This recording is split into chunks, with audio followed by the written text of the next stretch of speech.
the times where people ignore the red flags and say, let's just keep pushing, those are the times where you fail. The majority of things that we're buying are created by men. You always learn more from your failures than you do your successes. I love creating, and I think that as women, you're not often given authorship, yet women represent 85% of people making purchases in homes across all categories.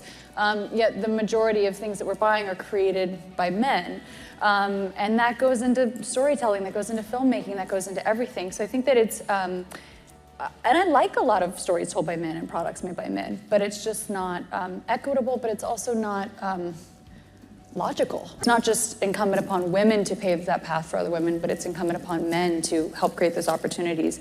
And I think that that's really important, that it's not always like women for women, it's everyone for everyone, you know. For me, it's most important to take the time to make sure it's the best it can possibly be, because it doesn't matter. I mean, I acknowledge I have a massive unfair advantage by, you know, having the entertainment industry as sort of this like this microphone or this boost that I get to, you know, sort of help promote my businesses with.